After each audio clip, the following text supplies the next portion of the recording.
Oke, jadi kita ketemu lagi di Ngobrol Apa. Ngobrol seru seputar apa aja.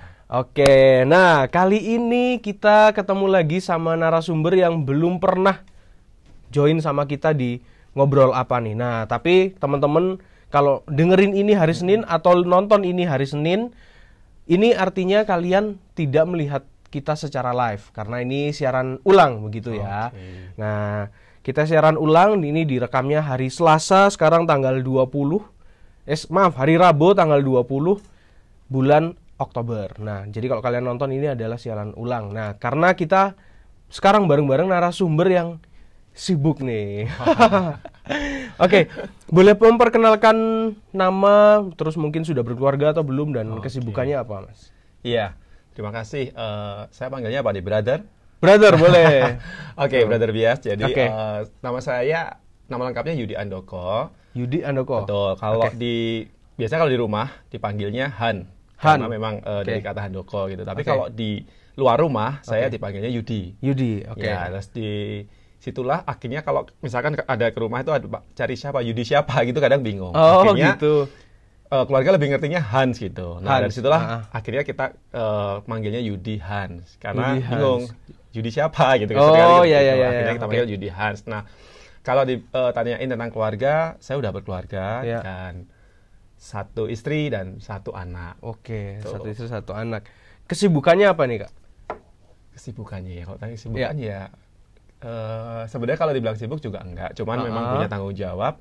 Saya ada di pelayanan pendidikan di YPK Petra Kediri. YPK Petra Betul. Kediri. Di situ Mm-mm. dipercaya Tuhan untuk melayani sekaligus juga bekerja sebagai manajer dari sekolah-sekolah yang ada di YPK Petra, dari Oke. KP, TK, SD, SMP, SMA. Terus ya istilahnya saya koordinatornya dari sekolah-sekolah itu. Gitu. Yang di Kediri ya, Sekolah Betul, Petra Kediri. Petra Kediri. Oke. Nah, ini bisa dibilang sibuk gitu, Kak. Tapi puji Tuhan ya bisa ketemu hari ini di Ya. Batu. Saya Ya, siap betul. sediakan waktu karena memang kebetulan ada acara di Malang. Ya, Bersyukur ya, bisa ya. ketemu langsung sama Bias. Ya, betul. Terima kasih banget karena sudah menyempatkan diri nih. Karena memang kalau biasanya Senin pagi itu ada kesulitan nih kita cari narasumber. Karena Senin pagi itu kan biasanya jam-jam Banyak orang yang- sibuk ya. betul, Ya, jadi hanya orang-orang tertentu yang biasanya bisa datang di menyempatkan dirinya. Senin pagi Oh, gitu. oke. Jadi sesekali kita shoot siaran Yang ulang live ya. Ya. Oh, kalau ini yang ulang. Ini yang siaran ulang begitu. Oke, kita langsung aja ya, Kak, ya, kita ngobrol-ngobrol seputar apa yang dilakukan sama Kak Yudi. Saya panggilnya Kak Yudi ya. Boleh, Oke. boleh. Siap-siap. Nah, ini selain sebagai manajer di YPK di Petra ini, Iya.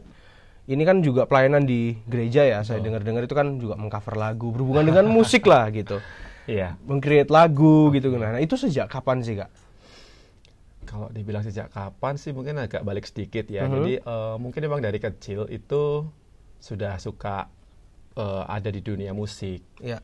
Mungkin diperkenalkannya ya ketika di gereja biasanya kita kan ada kayak vokal grup, Oke. terus paduan suara. Nah dari situ mulailah belajar tentang musik. Oke. Tapi saya nggak spesialis pemain musiknya gitu loh. Tapi Oke. lebih ke kalau misalkan kita di dalam sebuah vokal grup atau misalkan paduan suara itu biasanya jadi solois kadang-kadang seperti itu. Oh, Nah gitu. dari situ mungkin benar-benar memulainya dari situ karena saya tahu bahwa dengan saya terlibat di seperti itu saya belajar banyak gitu loh. Dan Oke. kalau mulai meng-create lagu itu ketika saya mulai kuliah. dari kuliah. Mungkin kalau bahasa sekarang gabut ya, banyak waktu Iya. banyak waktu yang kosong gitu loh. Nah, tiba-tiba saya tuh suka nulis-nulis gitu loh. Nulis terus waktu itu kalau ingat saya waktu itu awalnya kayak buletin di kampus. Buletin di kampus. Bikin puisi, terus saya bikinin nadanya gitu. Tapi Oke. kalau waktu itu ya memang benar-benar karena puisi. Suatu ketika saya ngomong, ini ada bisa dinyanyikan loh gitu. Nah dari situ ternyata saya ini punya ketertarikan bikin lagu. Oh, gitu. Dan ternyata ketika orang dengar lagu saya bilang, lo bagus lah. Nah dari situlah timbul motivasi bahwa ternyata aku bisa berkarya, kenapa tidak itu dikembangkan. Mungkin awalnya dari situ sih awalnya. Itu berawalnya dari situ ya? Betul. Dari hobi waktu masa kecil, berarti bisa dibilang hobi ya, bermusik ya? Ya, bermusiknya nggak jago, cuman kalau misalkan gitar ya paling nada-nada dasar C, D masih bisa. Oke, Cuman kalau yang udah chord progresif atau apa, udah ampun saya. Oke. Tapi Tapi berawal dari situ ya. Udah berawal dari situ. Terus suka-suka nulis Betul. gitu-gitu. Nah, kalau boleh tahu nih, kira-kira pernah nggak sih Kak ngitung berapa lagu nih yang udah diciptakan so far? Ini mungkin ya boleh dibilang bukan kejelekan sih, tapi mungkin hal yang mungkin juga perlu dipelajari untuk para pencipta lagu. Ya. Saya ini bikin lagu, kalau saya hitung kasar mungkin lebih dari 100. Lebih dari 100? Ya, masalahnya saya itu biasanya simpennya itu di handphone. Nah, kalau udah di handphone, kadang handphone rusak, saya nggak bisa selamatin. Iya. Handphone pertama rusak, handphone kedua jadi pelajaran, tapi kadang ada yang Tetep masih saya lagi. save juga. Akhirnya biasanya kalau udah karena proses penciptaannya kadang-kadang juga unik juga sih. Kadang-kadang bisa, kalau saya bilang ini kan benar-benar kayak talenta dari Tuhan. Tuhan tuh bisa kasihnya di mana-mana. Betul. Dalam perjalanan tiba-tiba saya rekam dulu gitu, atau itu macam-macam, bisa langsung keluar liriknya, bisa nadanya dulu aja gitu. Nah, okay. akhirnya misalkan nadanya ya saya cuman kayak nyanyikan nadanya gitu terus saya rekam. Nah, dari pengalaman itu beberapa kali handphone saya rusak. Oke. Gitu. Nah, akhirnya dari situlah saya mikir bahwa ini harus terdokumentasi. Nah, dulu awal-awalnya SoundCloud ya, kalau pernah SoundCloud lihat. ya, Betul, tahu. SoundCloud itu setiap kali saya dapat ide, minimal saya nyanyikan utuh, saya masuk SoundCloud. Oh gitu. Jadi akhirnya kalau mau cari lagu yang judul ini, saya masih bisa cari. Awalnya gitu. Terus tapi kalau udah setelah itu, saya mulai belajar untuk rekaman minimal ke studio yang mestinya sederhana, ada ulunan gitar atau apa. Ya, yang penting saya nggak lupa lagunya. Gitu sih. Oke. Ini dari ratusan lagu ya. Betul. Kalau dihitung bisa lebih dari 100 sih. Cuman kalau yang sudah terproduksi dalam arti sudah di ini, ya belum, mungkin baru 50 atau gimana, tapi belum 50. Semua sih. Itu juga banyak loh Kak. 50. Nah kalau boleh tahu nih, dari ratusan lagu atau 50 lagu yang tadi sudah katakanlah sudah jadi gitu, itu yang paling berkesan itu yang mana nih? Kalau boleh tahu. Setiap lagu itu punya sejarah dan cerita masing-masing yang maksudnya kadang-kadang di setiap fase hidup itu beda-beda. Awal-awal saya benar-benar bikin lagu itu tadi ya, habis kuliah tuh saya masih kayak belajar bagaimana cerita tentang kebaikan Tuhan, tentang apa yang saya rasakan bahwa Tuhan tuh baik kayak gitu-gitu. Cuma di fase berikutnya ketika saya kerja itu udah beda lagi. Iya sih. Di situ ternyata tentang pergumulan hidup, tentang kesulitan-kesulitan saya hadapi, dan disitulah saya kayak berteriak sama Tuhan. Itu pernah di tahun itu saya pernah bikin lagu, dan puji Tuhan, prosesnya itu akhirnya dinyanyikan oleh penyanyi rohani yang cukup ternama, Dewi Guna, dengan judul Ku Perlu Tanganmu. Tanganmu. Itu kayak pergumulan yang saya waktu itu bilang buat Tuhan, aku tuh butuh kamu gitu loh. Itu di fase itu. Terus lanjut fase kehidupan lagi ketika mungkin sudah berkeluarga dengan permasalahan yang agak rumit. Akhirnya di situ saya mulai menyadari bahwa ya memang betul ya, sebenarnya memang kita ini nggak bisa lepas dari kasih karunia. Nah, akhirnya di situ mulai bicara tentang kasih karunia, kebaikan Tuhan. Terus di tahun berapa, kalau nggak salah 18 deh. Itu saya ciptain Kau Turut Bekerja. Dan itu saya yakin banget bahwa ya memang ternyata dalam setiap permasalahan Tuhan izinkan dan Tuhan bekerja di dalamnya. Nah, terakhir yang mungkin baru bikin itu udah ceritanya udah beda lagi. Di situ saya mulai belajar tentang bagaimana menjalani hidup itu dengan yang tanpa beban, tanpa merasa bahwa kesedihan atau kesulitan itu jadi masalah yang akhirnya membuat kita nggak bisa damai sejahtera, nggak bisa bersyukur. Akhirnya sekarang lebih ke ucapan syukur. Jadi kayak setiap fase itu beda-beda, dan kalau ditanya mana yang favorit, buat saya semuanya favorit karena punya story-nya ya. Betul, story sendiri sama Tuhan. Kayak gitu. Berarti bisa dibilang setiap lagu ini unik secara unik secara bagaimana dia diciptakannya. Betul, terciptanya itu unik dan di kondisi fase kehidupan yang beda-beda. Gitu. Ini dari banyak lagu ini rupanya saya dikasih bocoran nih. Ada salah satu lagu yang katanya ini adalah lagu rilisan baru. Nah, ini judulnya Tidak Ada Alasan Untuk Tidak Bersyukur. Nah, Nah, ini bisa nggak sih Kak di-sharingkan itu lagu yang terakhir ini apa ini idenya atau apa nih inspirasinya? Nah, itu tadi saya bilang bahwa di dalam setiap fase kehidupan di masa-masa mungkin setelah saya udah berkeluarga, udah anak juga udah cukup besar. Anak saya satu itu udah kelas 5 SD. 5 SD. Jadi kalau sebelum mungkin waktu dari mulai kita nikah pertama sampai sekarang ini, saya ngerasain bahwa perjalanan hidupnya itu ya biasalah, pasangan muda masih kayak wah naik turun gitu kan. Nah, tapi di fase di mana anak saya udah mulai besar itu ternyata saya pikir bahwa ya memang ternyata semua itu harus kita hadapin. Setiap permasalahan apa yang terjadi itu ternyata memang harus kita hadapin. Nah, disitulah saya merasa bahwa kalau kita sedang di fase itu, ya mungkin gak perlu juga sampai sesedih itu, merasa bahwa loh kok gini, kok gitu kan. Kadang kita komplain dulu apa yang kita rasakan sebelum kita tahu sebenarnya Tuhan mau ngomong apa di situ. Gitu. Tapi akhirnya di posisi sekarang ini saya bisa memahami bahwa semua hal yang Tuhan izinkan terjadi dalam hidup ternyata itu semua untuk kebaikan. Kalau sudah di fase sekarang ini.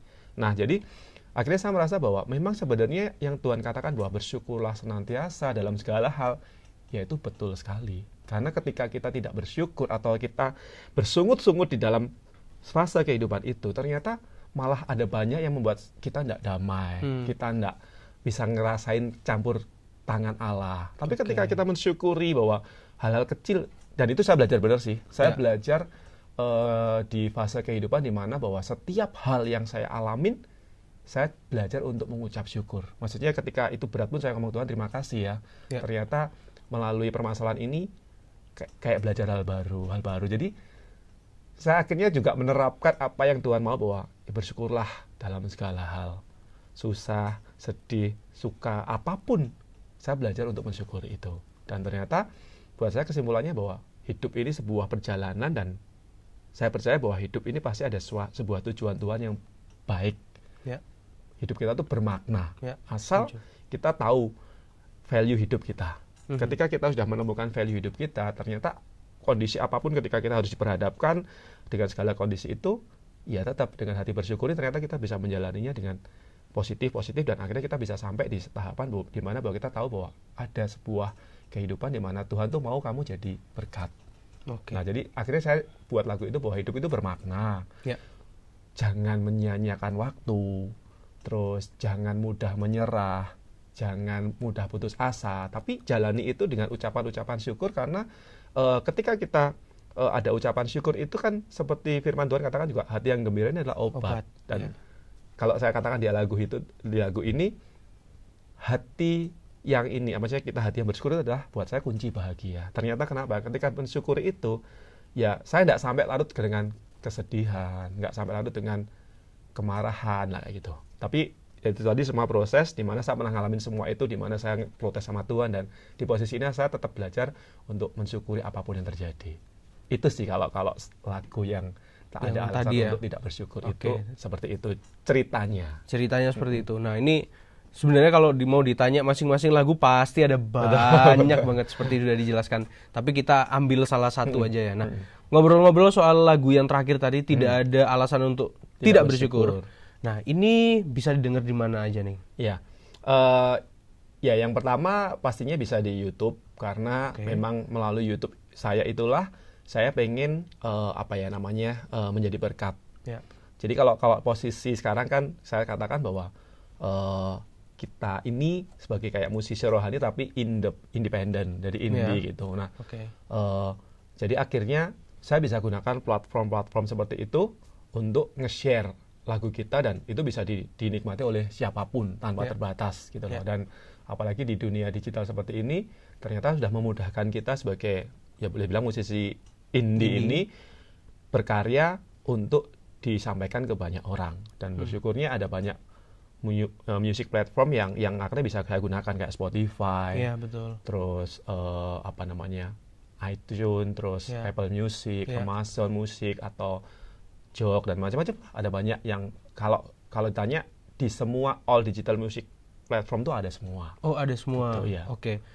Kalau boleh tahu yang di YouTube ini pakai nama apa ini, Kak? Yudi Hans. Yudi Hans. Ya kalau salah itu Yudi Hans official sih kalau nggak salah. Tapi kalau misalkan kita mau cari di Spotify cukup Yudi Hans itu biasanya udah muncul lagu-lagunya apa aja. Dan kayaknya udah cukup banyak sih. Oke. Ada beberapa lagu baik yang rohani. Saya juga pernah bikinnya bukan, maksudnya bukan yang rohani tapi lebih ke kayak untuk negara gitu juga ada sih. Oke, berarti yang katakanlah sekuler tapi yang bernafaskannya tetap ucapan syukur. Iya, ngomong tentang kebaikan Tuhan melalui semua hal yang kita alami, nah gitu sih. Oke, jadi cukup banyak ya ini. Lumayan banyak. Oke, kalau boleh tahu lagi nih, di YouTube ini atau di sosial media di streaming platform ini ada berapa nih Kak? Apanya? Jumlahnya yang sudah bisa kita dengarkan.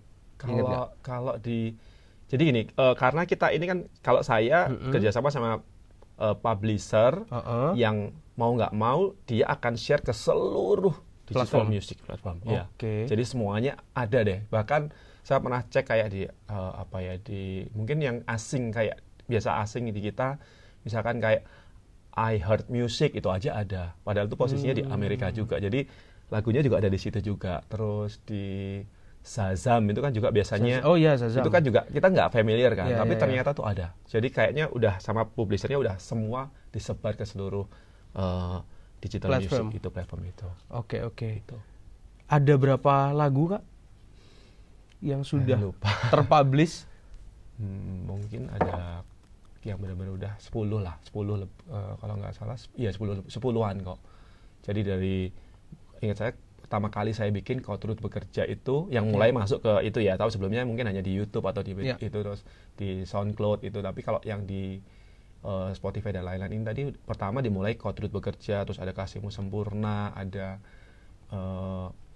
Semua Karena Anugerahnya, 10 lah, kurang lebih 10 ya, 10. Itu sejak tahun berapa nih?